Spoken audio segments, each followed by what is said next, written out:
21, 22, 23, 24 पर्यंत असंच राज्यामध्ये पूर्व विदर्भ, पश्चिम विदर्भ, दक्षिण महाराष्ट्र, उत्तर महाराष्ट्र, कोकणपट्टी, खानदेश सगळीकडे असं ढगाळ वातावरण राहणार आहे, म्हणून हा अंदाज सर्व शेतकऱ्यांनी लक्षात द्यायचा.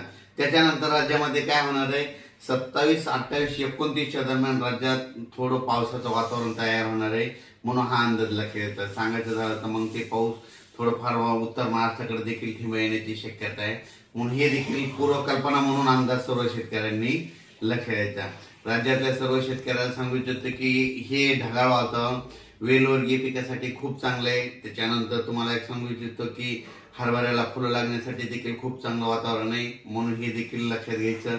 पण ह्या वातावरणामध्ये काय होणार, ढगाळ वातावरण राहत असल्यामुळं राज्यामध्ये धुई धुकं देखील राहतं. धुई धुक्यामुळे काय होतं की द्राक्ष बाग, डाळिंब शेतकऱ्याचं हातोनात खूप नुकसान होतं, म्हणून ही अंदाज सर्व शेतकऱ्यांनी लक्षात द्यायचा. कर्नाटक, नेपाळी जत ह्या भागातील शेतकऱ्याला तंबाखू काढणाऱ्या शेतकऱ्याला सांगू इच्छितो की राज्यामध्ये आणखीन 26 तारखेपर्यंत असं ढगाळ वातावरण राहणार आहे, म्हणून हा अंदाज लक्षात यायचा. पण 28, 29 दरम्यान राज्यात वातावरण थोडं खराब होणार आहे, बिघाड होणार आहे, म्हणून हे अंदाज सर्व तंबाखू काढणाऱ्या शेतकऱ्यांनी सर्व अंदाज सर्व शेतकऱ्यांनी लक्षात द्यायचा. वीट उत्पादकांना देखील हा अंदाज लक्षात द्यायचा, कारण की खूप काही असा मोठा पाऊस नाही, मागे जसा आलता ना तसा तुरळक ठिकाणी कुठंतरी थेंब येणार आहे, म्हणजे 28, 29, 30च्या दरम्यान, म्हणून ही अंदाज सर्व शेतकऱ्यांना लक्षात द्यायचा. उत्तर महाराष्ट्रातल्या सर्व शेतकऱ्याला सांगू इच्छितो की 29, 30च्या दरम्यान, 28, 29, 30च्या दरम्यान तुमच्याकडं थोडं जास्त खराब वातावरण होणार आहे, ढगाळ वातावरण राहणार आहे, म्हणून उत्तर महाराष्ट्रातल्या शेतकऱ्यांनी हा अंदाज लक्षात द्यायचा.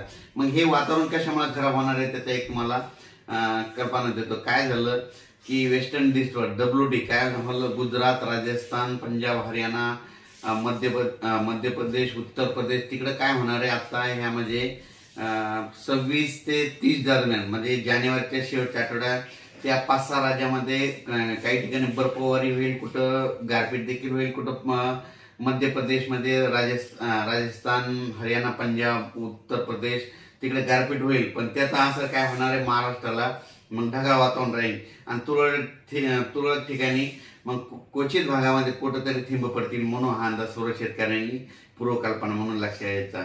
म्हणजे सांगायचं झालं तर मग फक्त महाराष्ट्रामध्ये ढगाळ वातावरण तुरळक ठिकाणी 28, 29च्या दरम्यान कुठंतरी काही भागात अंशतः थेंब येण्याची शक्यता आहे, म्हणून हा अंदाज सर्व शेतकऱ्यांनी लक्षात द्यायचा. खूप काही असा सर्वदूर मोठा पाऊस नाही, फक्त मागे जशी परिस्थिती झाली होती तशीच परिस्थिती आता राहणार आहे, म्हणून हा अंदाज सर्व शेतकऱ्यांनी लक्षात घ्यावा. द्राक्ष शेतकरी, डाळिंब शेतकऱ्यांना सांगू इच्छितो की राज्यामध्ये म्हणजे आज 21च्या दुपारनंतर, म्हणजे 21 पासून ते 30 तारखेपर्यंत असं क्लाउडली म्हणजे ढगाळ वातावरण राहणार आहे, जास्त सूर्यदर्शन होणार नाही, त्याच्यामुळे तुम्ही तुमच्या फवारणीचं तुम्ही तुमचं नियोजन करू शकता.